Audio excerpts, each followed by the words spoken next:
¿Qué tal? Buenos días, bienvenidos al programa Voces en Directo. En esta ocasión muy especial nos acompañan el director editorial del periódico, Luis Miguel González. Encantado, Yolanda.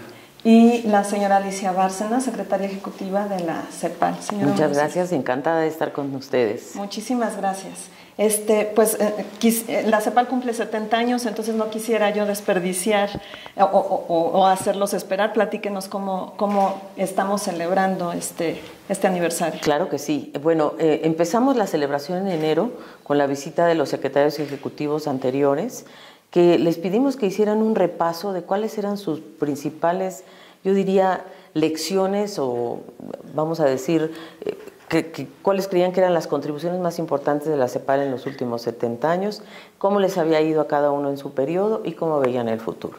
Y fue muy interesante porque en verdad todos coincidieron en que la CEPAL es un patrimonio de América Latina. Definitivamente es una comisión que fue creada junto con las otras 4, pero que se distingue por su, yo diría, por su pensamiento económico, porque ha sido una institución que ha creado teoría económica propia, con Prebisch, con Furtado, con Aníbal Pinto, con Feinsilver. Entonces, realmente creo que eso nos distingue de todas las instituciones de Naciones Unidas, porque nos hemos convertido, yo no te diría, en un referente de algunos temas como el tema del centro-periferia, la dependencia, la teoría de la dependencia, temas como, por ejemplo, la enfermedad holandesa vista desde la perspectiva de América Latina y el Caribe, desde luego la transformación productiva con equidad, que ahora nosotros la hemos visto más desde la mirada de la igualdad.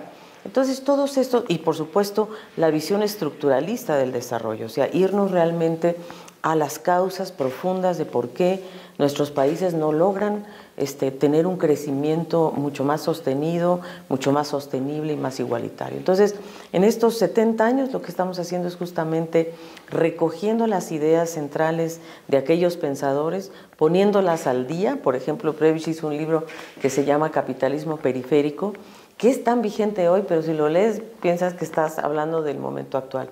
Entonces, estamos haciendo una reedición. Por 2 años vamos a sacar publicaciones de las mejores obras de los 70 años. Estamos haciendo un libro sobre los 70 años, cuáles son las principales contribuciones, y luego diversas celebraciones. Tenemos la más importante que vamos a tener ahora, va a ser en La Habana, del 8 al 11 de mayo, que es el periodo de sesiones de la CEPAL, que va a ser en La Habana. Muy importante evento, ojalá nos puedan acompañar. Y ahí vamos a hacer un homenaje a la historia cepalina. Creo que nos va a acompañar el secretario general, Antonio Guterres, lo hemos invitado. Y luego vamos a hacer otra más en septiembre en el contexto de la Asamblea General. Este seminario aquí en la UNAM, Cambio de Época, ya está enmarcado también en los 70 años de historia de la CEPAL y vamos a sacar una pequeña publicación de los debates que se han dado aquí ayer y hoy.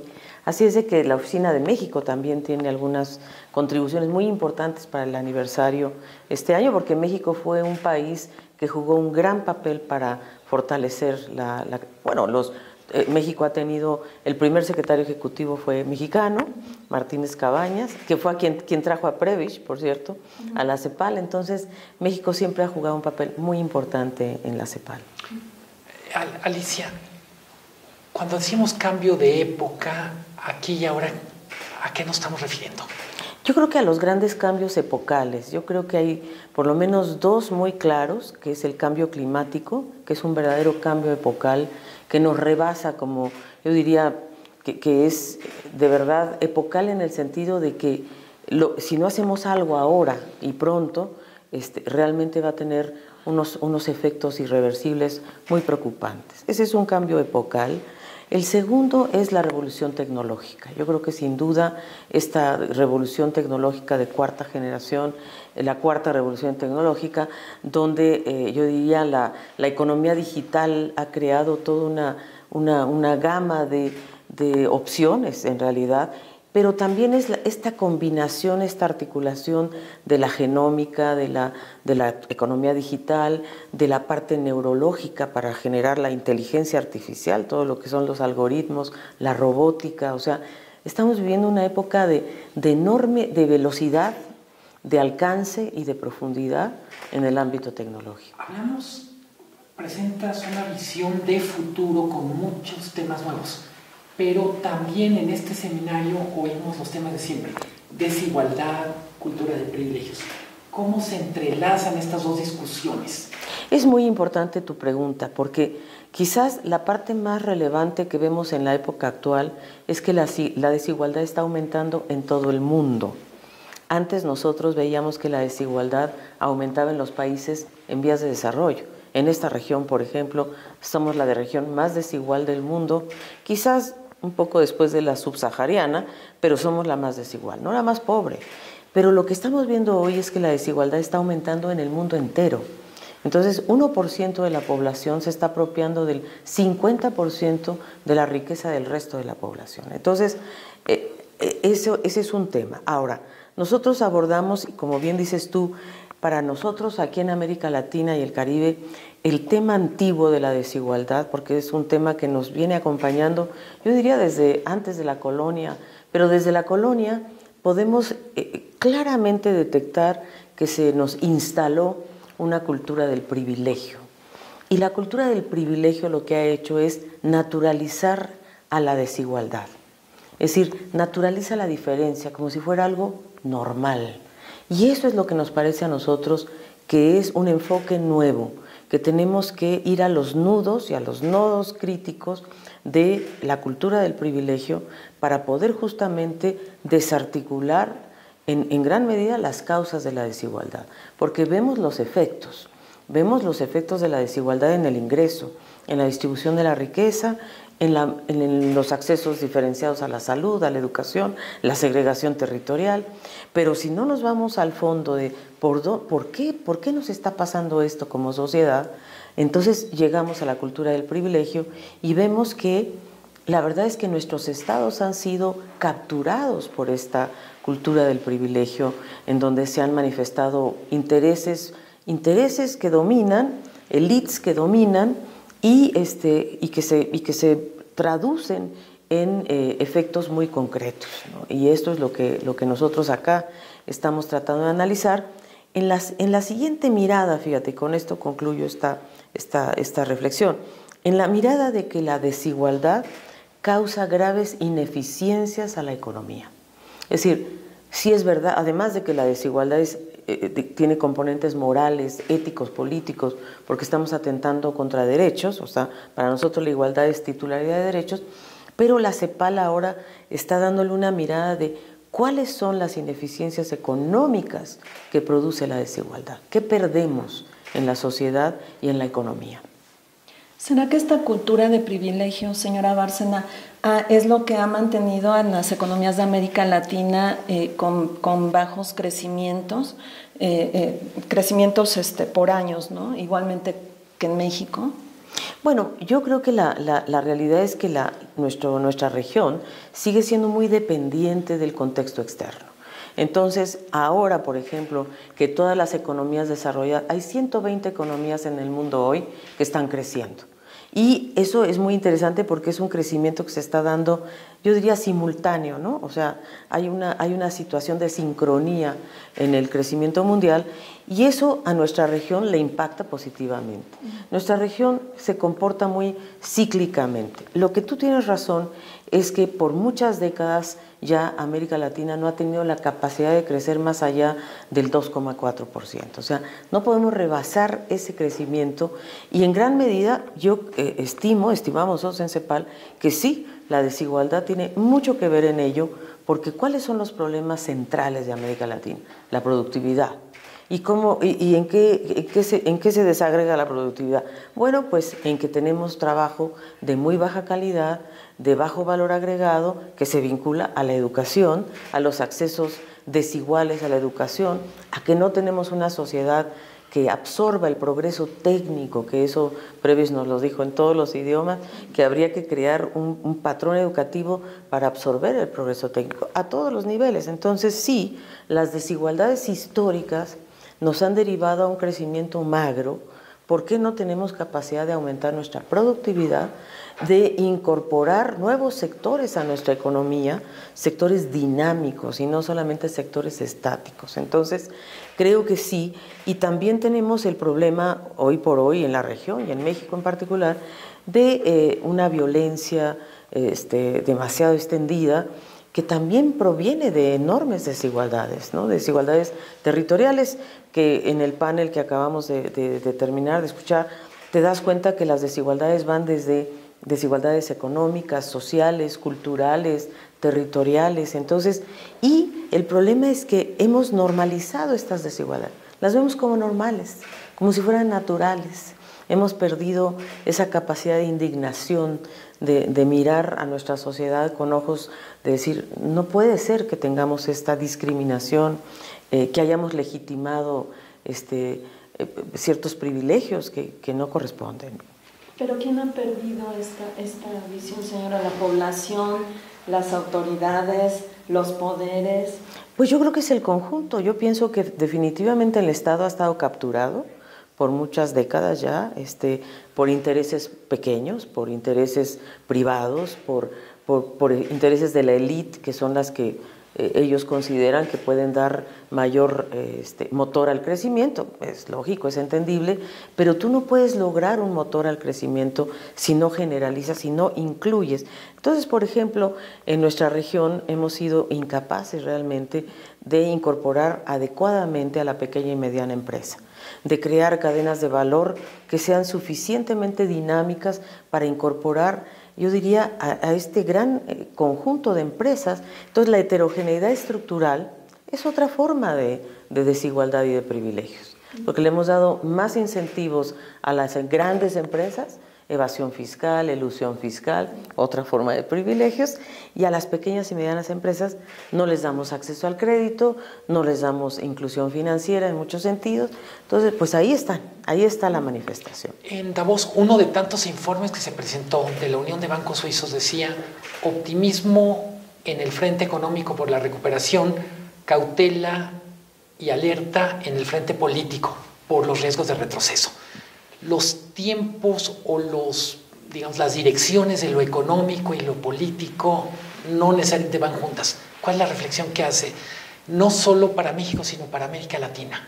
Yo creo que estamos viviendo un momento muy delicado a nivel internacional, en donde algunos países han optado por el aislacionismo, el proteccionismo, en la búsqueda, obviamente, de un mejor desempeño de sus economías, ¿verdad? O sea, el hecho de que, por ejemplo, Estados Unidos se sienta víctima del Tratado de Libre Comercio de América del Norte y sienta que es el gran perdedor, pues es una mirada que no la habíamos visto, ¿no? Entonces, creo que hay una tendencia de que la globalización nos trajo grandes ganadores y perdedores. Y nosotros hemos analizado esto con cuidado y hemos visto que los grandes ganadores de la globalización los podríamos ubicar en las clases medias de los países emergentes, China, India, ¿no? Los nuestros incluso, clase media ganadora. Los grandes perdedores es la clase media de los países desarrollados, Estados Unidos, Europa, que sienten que está en riesgo su movilidad y que ya sus hijos ya no van a tener lo mismo que tuvieron ellos. Y los grandes ganadores es la clásica curva del elefante, ¿no? Los ganadores, los perdedores y los que siempre ganan, que es ese 1% que sigue acumulando en el tiempo. Ahora, efectivamente hay un optimismo del crecimiento, que hay mayor sincronía en el crecimiento, mayor, yo diría, repunte del comercio, repunte de la inversión.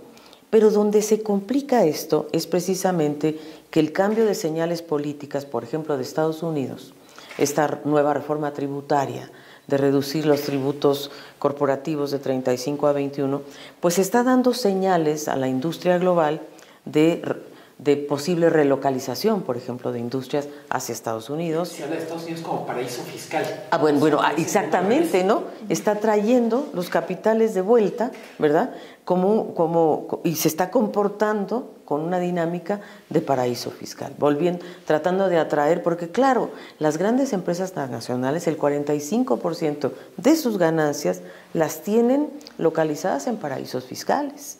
Entonces, Estados Unidos dice, no, Si se van a localizar en Irlanda o no sé dónde, pues que se vengan a localizar esta. Entonces, ese cambio geopolítico que es de gran relevancia, es económico, por un lado, pero tiene repercusiones geopolíticas. Porque tú y yo que estuvimos en Davos, también vemos que dos de los grandes riesgos que vemos hoy día es la política, sobre todo la situación en el Medio Oriente, que vemos que se ha complicado muchísimo y sobre todo en los últimos días. Entonces el riesgo de un conflicto armado es cada día mayor y yo creo que esa es una gran preocupación. Yo diría hay una aceleración del armamentismo y sobre todo el armamentismo nuclear, que yo creo que eso nuevamente volvemos a aquellos tiempos un poco a la semejanza de una guerra fría, pero claro, con jugadores nuevos, porque China, jugador global, está planteando un discurso completamente diferente. China dice, yo quiero libre comercio, yo quiero integrarme, mi franja y mi ruta con Europa, me quiero integrar con Rusia, con Asia, con todos. Entonces sí creo que hay movimientos internacionales, tectónicos nosotros le llamamos, de ese calibre, que van a tener impacto en América Latina. ¿Cómo en América Latina? Bueno, en primer lugar, yo creo que va a haber una enorme dificultad en términos del financiamiento, ¿verdad? Vemos que efectivamente creo que no va a ser tan fácil como lo tuvimos en los años anteriores. Nosotros tuvimos realmente un gran acceso al financiamiento internacional. Y ahora yo creo que viene una etapa de endurecimiento del financiamiento internacional. La subida de las tasas de interés en Estados Unidos es una potente señal también para el retorno de capitales. México ha reaccionado y también ha subido su tasa de interés, tratando de incentivar a que los capitales no se vayan. Pero no cabe duda que va a haber cambios muy profundos. Y luego en América Latina vienen procesos electorales de gran magnitud. Bueno, países grandes, o sea, Brasil, Colombia, México y por supuesto otros países como es el caso de Costa Rica. O sea, hay 8 países por lo menos que van a cambiar de gobierno. Ya cambió Chile, ¿verdad? Entonces tenemos pues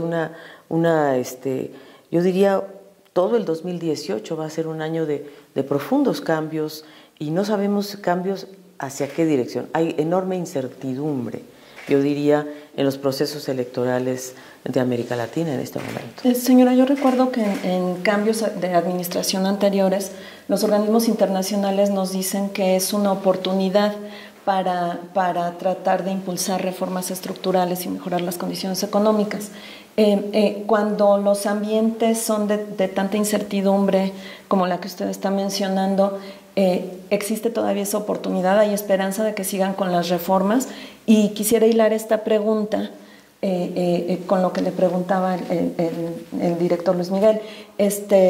Si tendríamos en México, por ejemplo, que estar ya preparando, o los candidatos estar preparando algún tipo de reforma, de propuesta de reforma tributaria para contrarrestar el impacto de la de Estados Unidos.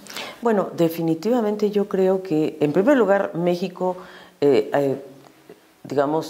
promovió, llevó adelante 11 reformas estructurales, todas ellas de enorme importancia. Y yo diría que son reformas que requieren tiempo también.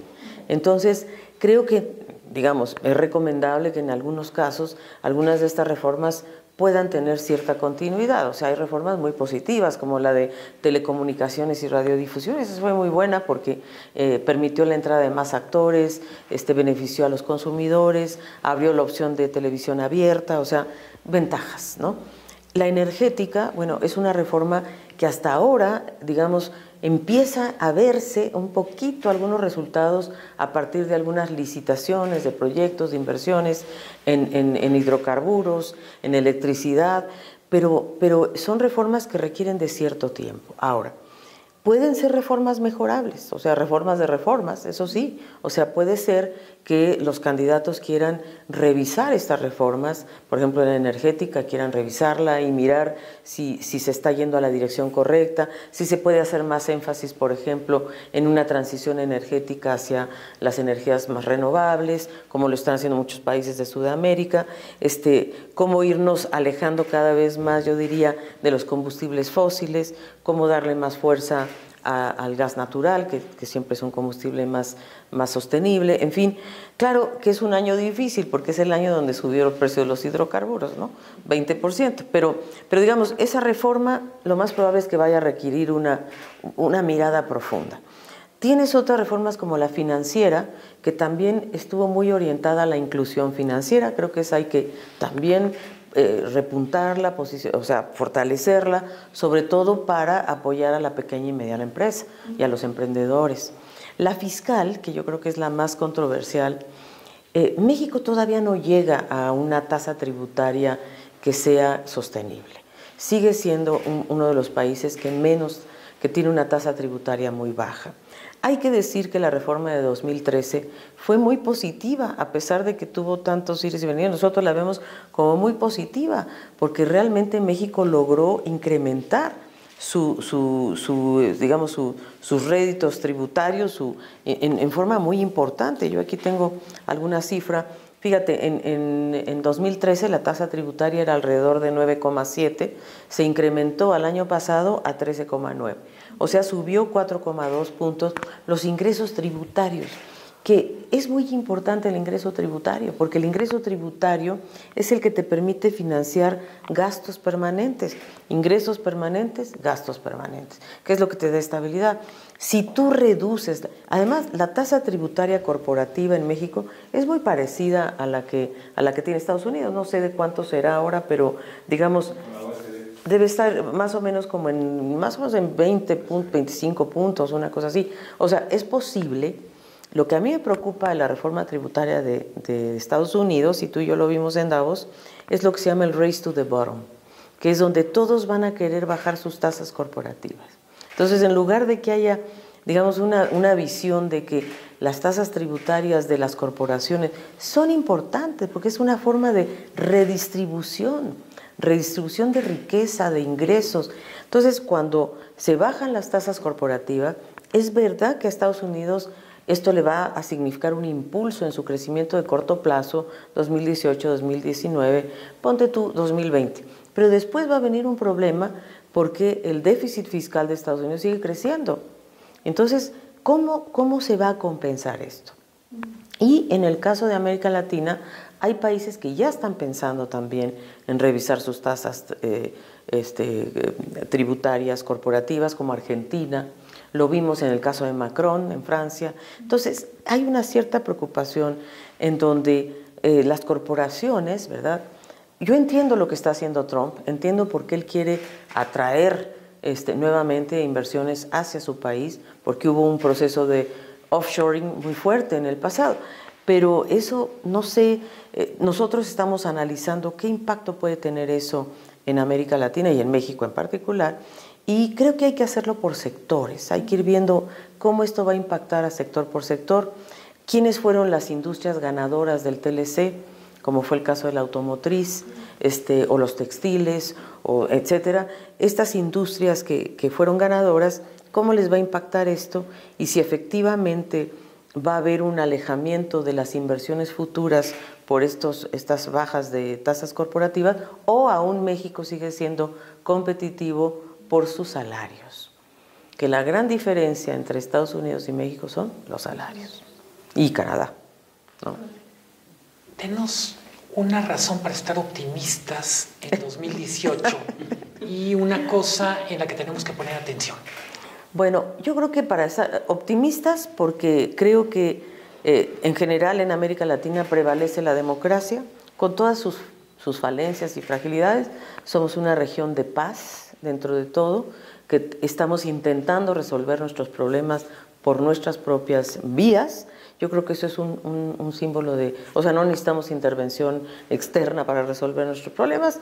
A veces hace falta facilitación o etcétera, o mediación, pero en general somos una región que está madura para ello. Segundo, la democracia. Creo que tenemos alternancias democráticas en América Latina, para bien, para mal, para como sea, pero la democracia funciona. Y entonces, lógicamente, creo que hay que ser optimistas por ese lado. Ahora, Creo que y somos una región que está creciendo, claro, a lo mejor por razones más bien de los precios de las materias primas, etcétera, pero bueno, habiendo crecimiento siempre hay más optimismo porque habrá más empleo, ojalá, y habrá generalmente pues más formalización, ojalá, del empleo. Entonces, esas son razones para ser optimistas. Puntos donde tenemos que fijarnos, yo insisto, e insistimos mucho en CEPAL, en la diversificación económica. Creemos que no podemos, fíjate por ejemplo, América del Sur le exporta a China 5 productos. 5. Claro, ha crecido enormemente el comercio con China, se ha duplicado prácticamente 15 veces entre 2000 y 2015, pero solamente 5 productos, como que hay que diversificar, ¿no? Y son materias primas sin valor agregado. Eso no puede seguir siendo. Creo que tenemos optimismo en el sentido de entender que la revolución tecnológica, nos tenemos que hacer cargo de la revolución tecnológica. Tenemos que internalizar, ese es un tema a fijarnos sí o sí, tenemos que invertir en mayor tecnología, porque es la única forma que vamos a incrementar productividad y a diversificarnos. Y por último yo te diría la desigualdad. Definitivamente tenemos que mirar con mucho cuidado y generar políticas activas para desarticular las grandes causas de la desigualdad. Y por último, creo que podemos subirnos al tren de una sostenibilidad ambiental. Yo sé que Estados Unidos va en camino contrario, fortaleciendo petróleo, carbón, etcétera, pero yo te diría que en América Latina yo veo otra visión, y en Europa también. Europa, América Latina y China son tres grandes áreas que están jugadas por bajar los combustibles fósiles, por disminuir las emisiones de carbono, por moverse hacia hacia un gran impulso ambiental en la infraestructura, en la movilidad, en el transporte, etcétera, de cómo generar un nuevo portafolio de inversiones más cercano a la Agenda 2030 para el Desarrollo Sostenible de las Naciones Unidas. No es fácil, pero hay que ser optimistas. Y sobre todo, ¿cómo hacemos para que la sociedad participe? La sociedad tiene que participar, tiene que mirar las propuestas de los candidatos, por ejemplo aquí en México, hay que mirarlas, porque hay que ver, hay que analizarlas, hay que ver si son lo que la sociedad necesita para los próximos 10 años. Muy bien. Pues señora Bárcena, le agradecemos mucho esta conversación. Muchas gracias, Luis Miguel, muchas gracias a ti también. Siempre es un gusto verte. Gracias. Y muchas gracias a los auditores. Bueno, pues muchísimas gracias por haber estado con nosotros. Esto fue Voces en Directo. Muchísimas gracias, Luis Miguel.